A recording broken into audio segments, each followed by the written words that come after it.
This last question on the test is an equation to solve, and it has some trig functions, cosine 2x minus cosine x equals 0. And I'm not really sure this is a good fit for an algebra test, because this is more of a pre-calculus question, but they asked it here on the 2018 regional test, so there's likely that they could ask one similar in the future, so we need to discuss what they expected you to do here. So a big part of pre-calculus is you learn quite a bit of trigonometry, and in trigonometry there's quite a few identities that you have to memorize.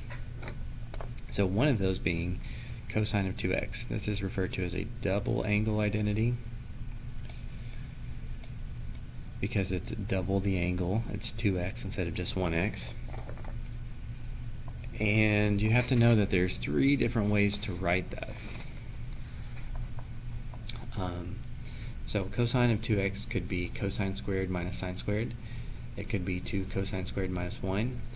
Or this particular double angle could even be 1 minus 2 sine squared. Now in a pre-calculus course you would definitely talk about why these are all the same.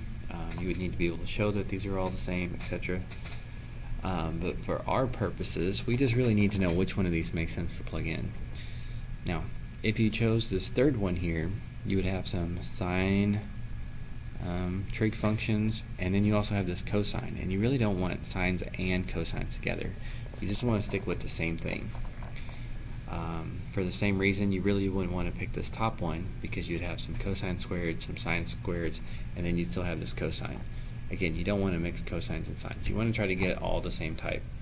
So the winner here is this one. In place of cosine of 2x, you would want to replace that with 2 cosine squared x minus 1. And then we still have this minus cosine x minus, equals 0. Now it doesn't really look like it yet, but it's getting close to kind of resembling an Algebra 2 topic. If I switch these two terms around and have it look like this instead, our next step to this problem is going to be to factor it. So a very big part of Algebra 2 is factoring, and even though you don't factor things like cosine squares and cosines, you do factor things with x's.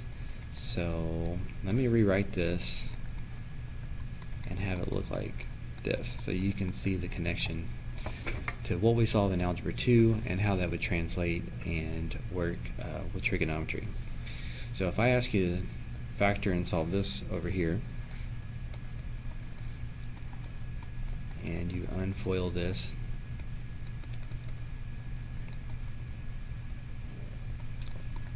it would factor like so.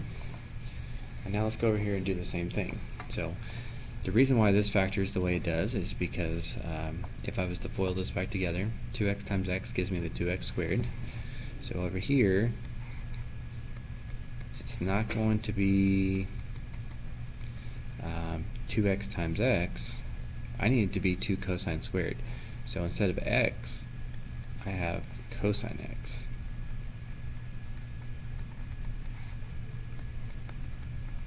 And instead of this x, I have a cosine x here too.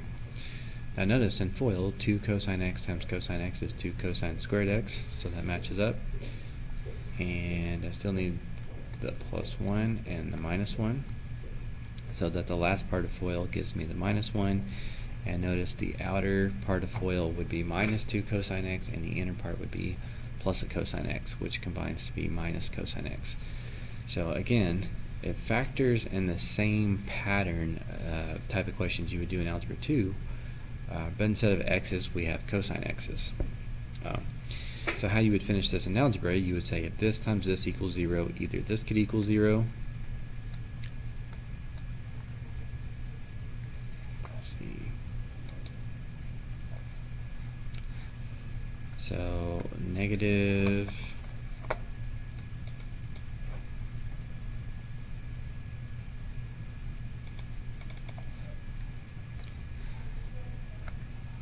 there we go. negative 1/2, or where this equals 0, 1.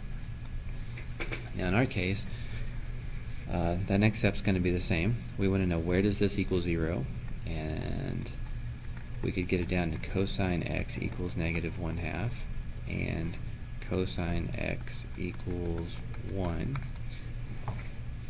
Now, similar to algebra, we want to know what x equals, not what cosine x equals. So this would be an additional step. You have to memorize and be familiar enough with something called the unit circle. And the cosine is going to be each of the x values from the unit circle. So you got to imagine the unit circle in your head, and you got to say, well, right here, this point on the unit circle has a cosine value of 1, because that's the x value. And the place where cosine is negative 1/2 is right here, because that's where x is negative 1/2. And then also straight down here, x is also negative 1/2, so that's also the cosine of that angle. Okay, so we can see where cosine x equals 1, right here at 0, where it equals negative 1/2, in radians, which is what the answers are listed in. This is 2 pi over 3, and down here this is 4 pi over 3. Now the thing about the unit circle is you can keep going around. So even though I start here at 0, 2 pi over 3, 4 pi over 3, and then this ends up being 2 pi radians, there's nothing saying that you have to stop there. You can keep going. So you could do 2 pi radians plus another 2 pi thirds and plus another 4 pi thirds. Or in fact, you can even go the other direction and get negative angles. So instead, what we really want to think of is a formula to write all of them. So we want to think about how far apart those are spaced out, and how far apart these are spaced out,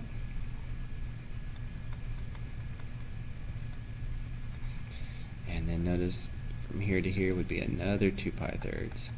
So they're all spaced out by 2 pi third radians. So our solutions are going to be any integer multiple of 2 pi thirds. If the integer is 0, then we get this answer. If the integer is 1, we get this one. If the integer is 2, 2 times 2 pi thirds. If it's 3, we start hitting these values again, and we hit all the ones that repeat again. Or even if it's negative. So negative 1 would be this direction, if k was negative 2, or k was negative 3. So this formula represents a way to hit all of those particular points. So if we look at our choices here,